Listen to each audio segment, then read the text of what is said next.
आज एक बहुत अच्छी विषय पर हम चर्चा करेंगे। हम सब जन्म होते हैं और जन्म के साथ मृत्यु भी हम लेके आते हैं। लेकिन बड़ी सुंदर बात है, जब हम जन्म होते हैं तो जन्म के साथ मृत्यु आता है, लेकिन हमें दिखाई नहीं देता है। हम सभी को मनुष्य के स्वरूप में इसी धरती पर जन्म लेना है और जीवन को जीना है। इसी जीवन को जीने के लिए हम कितने उपाय करते हैं, बालपन से लेकर प्रौढ़ावस्था तक हमें जीवन में सीख लेना पड़ता है। जब हम बालपन में होते तो आंगनबाड़ी से शुरू करते हैं, विद्यालय जाते हैं, शिक्षाएं लेते हैं और जीवन जीने की शुरू करते हैं। हमारे बीच में ऐसे बहुत से व्यक्ति हैं जो अपने जीवन को उसी तरह ही शुरू करते हैं। हम सब तो जीवन जीते हैं, लेकिन हमारे बीच कुछ लोग, कुछ व्यक्ति विशेष जीवन को सार्थक करते हैं, यानी वो सार्थक जीवन जीते हैं। ऐसे सार्थक जीवन जीने वाले व्यक्तियों में से एक व्यक्ति हुए जिनका नाम है डॉक्टर जानुस कोसाक। डॉक्टर जानुस कोसाक पोलैंड में जन्म हुए और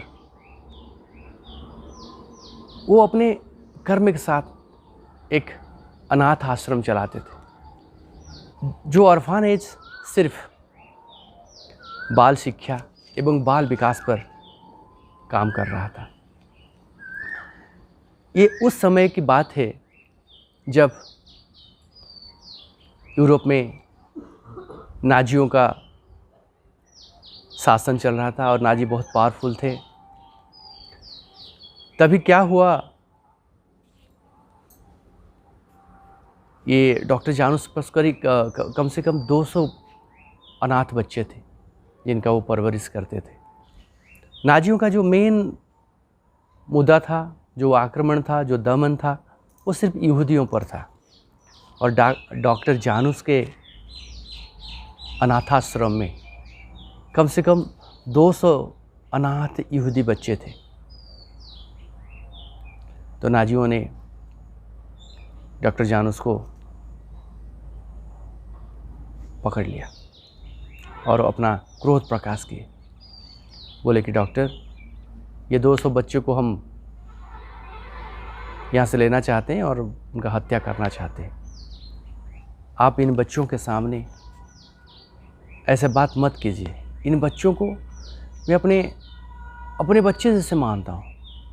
इनको जब पहली बार मैं कहीं किसी जगह से उठा कर लाता हूँ तो जो सुख, जो आनंद मुझे मिलता है, वो मैं वहाँ पर बयान नहीं कर सकता हूँ।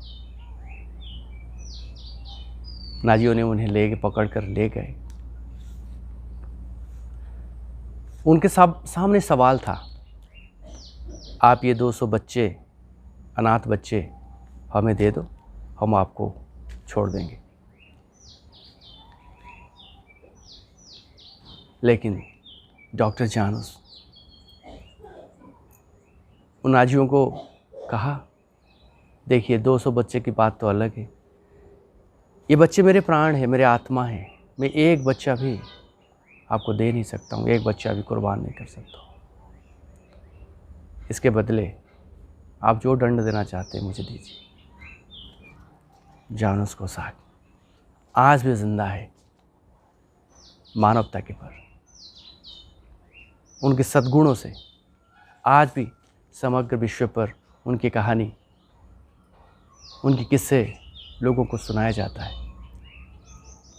हम सब जीवन जीते हैं, पता नहीं कब ये हमसे छूट जाएगा, लेकिन ये पूरे जीवन में हमें ऐसा कर्म करना चाहिए, ऐसे सिद्धांत पर खुद को टिकाए रखना चाहिए